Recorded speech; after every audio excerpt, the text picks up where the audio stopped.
जो कुछ करना था भी करना था, लेकिन प्रेमी भाई बहनों अब पछताए होत क्या, जब चिड़िया चुग गई खेत। महात्मा प्रेम से जीवों को समझाते हैं कि भाई देह और ग्रह सब झूठा, भरम में काहे को खपना, ये घर बार हमारा अपना नहीं, हरे पराया देश है, ये सराय खाना है, ये मुसाफिर खाना है, ये शरीर भी तुम्हारा अपना नहीं, ये भी काल का पिंजरा है, किराए का मकान है, पराया मकान है। किसी को 40-50 साल के लिए मिला, किसी को 80-90-100 साल के लिए मिल गया। हरे जितने जितने श्वास उस मालिक ने बख्शे हैं, उसे भुगतने के बाद में हमें शरीर को यही छोड़ जाना। श्वास दुधारा नित्य ही जारी, एक दिन खाली चाम। हरे प्रेमी भाई बहनों, एक तालाब पानी से चाहे कितना भी क्यों ना भरा हो, आप एक छोटी सी नाली काट कर खोल दीजिए, तालाब में छोटा सा छेद कर दीजिए, तो सारा पानी ही तालाब से बाहर निकल जाएगा। ठीक उसी प्रकार से हमारा ये शरीर भी श्वासों का भंडार है।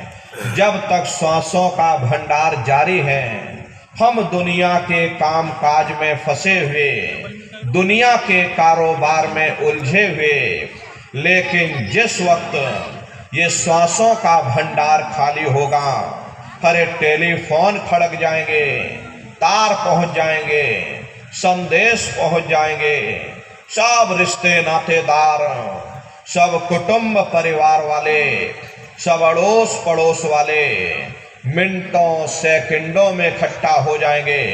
हरे प्रेमी भाई बहनों, मामूली कष्ट नहीं होता, मौत के समय में घनघोर पीड़ा होती है।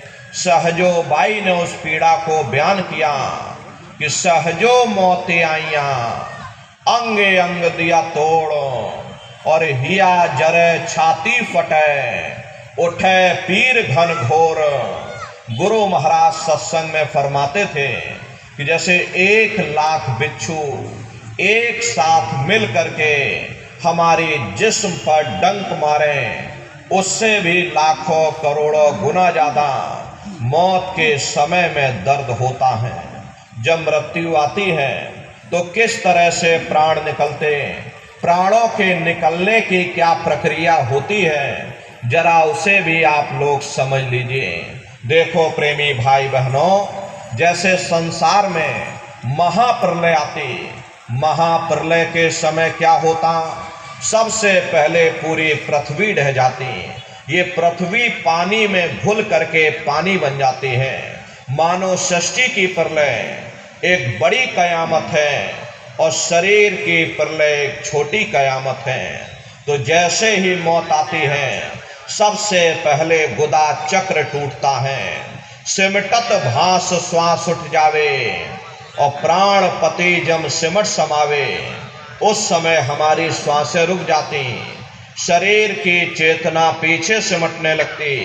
तो सबसे पहले गुदा चक्र ही टूटता, क्योंकि गुदा चक्र में पृथ्वी का वास होता।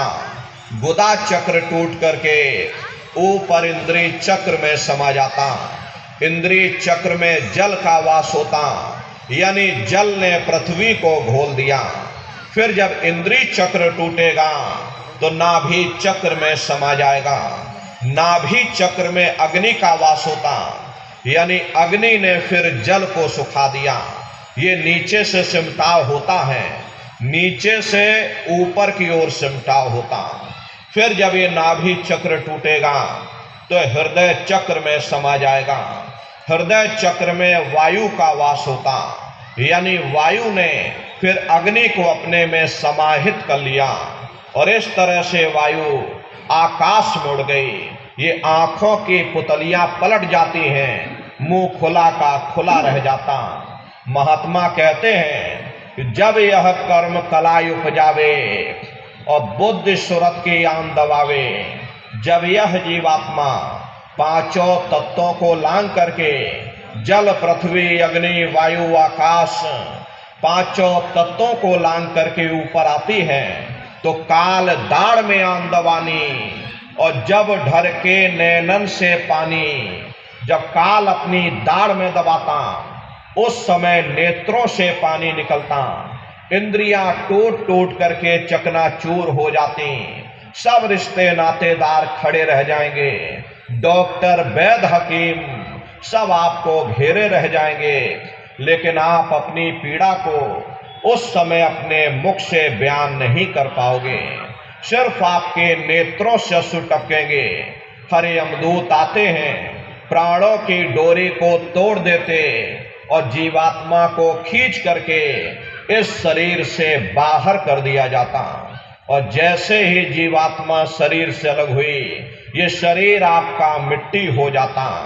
फिर इस मिट्टी को एक रात अपने घर में कोई रखने को तैयार नहीं होता। अरे आपके कितने भी सगे संबंधी क्यों ना हो, खास नात रिश्तेदार क्यों ना हो, लेकिन एक रात कोई घर में मिट्टी रखने के लिए तैयार नहीं होते। कहते भाई जल्दी करो जल्दी करो, अब इनकी शक्ल देखने में हमको डर लग रहा, जल्दी से बाजार से कफन खरीद के लाओ, जल्दी से लकड़ियां खरीद के लाओ, अरे जल्दी से चिता तैयार करो, इनको घर में से जल्दी से उठा ले जाओ, वहीं शमशान भूमि पर जला देना। ये जो घर में इनके कपड़े लत्ते पड़े हुए, हर इनके कपड़े लत्ते भी उठा ले जाओ, वहीं शमशान भूमि पर जला देना। जिस बिस्तर पर ये लेटे रहे ये बिस्तर भी अशुद्ध हो गया, अब इनकी छुई हुई चीज हमको घर में एक नहीं चाहिए, इसलिए इनका बिस्तर भी उठा ले जाओ, वही शमशान भूमि पर जला देना। लेकिन उसने कोई सोने की अंगूठी पहनी होगी, उसे धीरे से उतार कर जेब में रख लोगे, बस वही एक अशुद्ध नहीं होगा और बाकी सब अशुद्ध हो जाएगा। हरे महात्मा कहते हैं कि भाई कुटुंब परिवार मतलब का, और बिना धन पास नहीं जाए। ये रिश्ते नातेदार, ये कुटुंब परिवार वाले, ये सब स्वार्थ के संगी साथी हैं। हरे प्रेमी भाई बहनों, आज तुम्हारी जेब में पैसा है तो सब जैसे तैसे तुमसे रिश्तेदारियां कायम कर लेंगे। आज जेब खाली हो जाए तो कोई किसी को याद करने वाला नहीं। प्रेमी भाई बहनों, आप अपनी बुद्धि से विचार करिए। बेचारे बूढ़े लोग, अगर आपसे पूछा जाए कि क्या आप अपने माँ बाप को याद करते हो, आपको अपने माँ बाप की याद आती है, तो कहेंगे भाई नहीं आती। क्यों नहीं आती? क्योंकि तुम्हारे सामने तुम्हारे लड़के बच्चे हो गए, तुम्हारे नाती पोता पंती और संती हो गए, इसलिए तुम अपने माँ बाप की यादों को भूल गए और नई यादों में धीरे धीरे बस गए। ऐसे ही प्रेमी भाई बहनों, एक दिन सब तुमको भी भूल जाएंगे, कोई किसी को याद करने वाला नहीं। ये कहानी तो शमशान भूमि पर समाप्त हो गई। उधर देखो क्या होता, तुम्हारी जीवात्मा को ले जाकर के ऊपर धर्मराज की कचहरी में पेश कर दिया जाएगा। वहां पलक झपकते ही तुम्हारे अच्छे बुरे कर्मों का हिसाब किताब हो जाएगा। धर्मराज तुमको सजा सुना देंगे, ले जाओ इनको फलाने नरक में डाल दो, क्योंकि मैंने इनको मौका दिया था।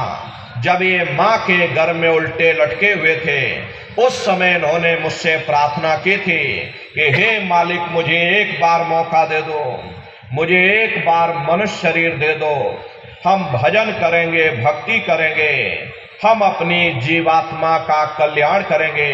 तो मैंने इनकी प्रार्थना स्वीकार कर ली और इनको मैंने मनुष्य शरीर दे दिया और कह करके भेजा था कि भाई ये मनुष्य शरीर ये किराए का मकान है, ये तुम्हारा अपना नहीं है।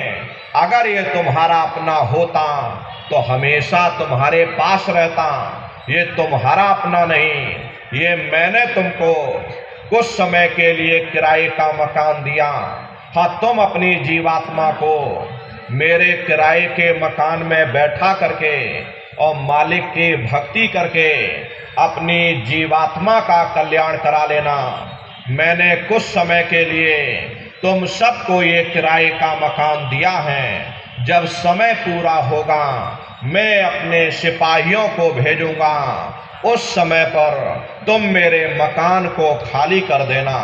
लेकिन इतना ध्यान रखना कि जैसा साफ सुथरा मैंने तुमको ये किराए का मकान दिया, वैसा ही साफ सुथरा तुम मुझको वापस लौटाना।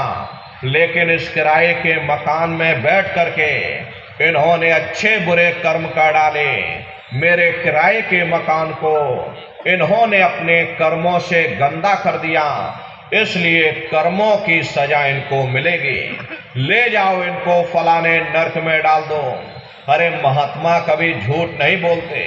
महात्माओं ने जब साधना किया, साधना करके जब ऊपर गए, ऊपर जा करके जब उन्होंने नरकों का हाल देखा, तो हमारी आपकी जानकारी के लिए उन्होंने धर्म ग्रंथों में लिख दिया, लोह के खम्भ तपत के माही, और जहां जीव को ले चिपटाई वहां लोहे के खंभे अग्नि से धधक धधक कर लाल हो रहे।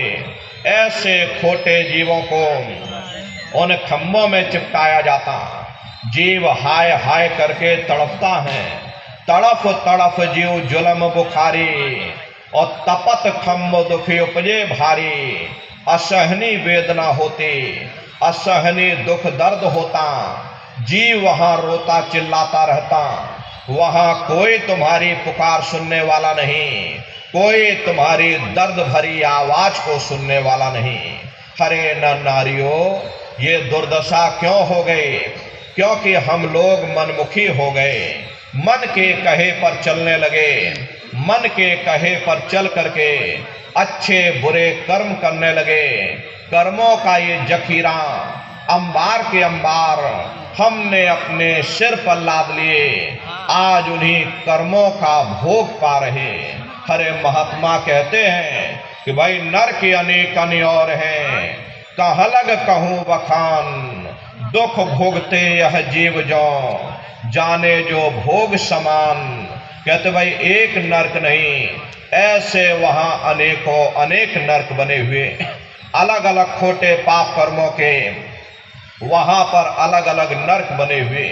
ये जीव अपने अपने कर्म के अनुसार अनंतों अनंत युगों तक, वर्षों की बात नहीं कर रहे, अनंतों अनंत युगों तक जीव नरकों की यातनाएं भोगता रहता। और नरकों की यातनाएं भोगने के बाद में इसी जीवात्मा को सीधे मनुष्य शरीर नहीं दिया जाता, बल्कि इसे 4 खान 84 लाख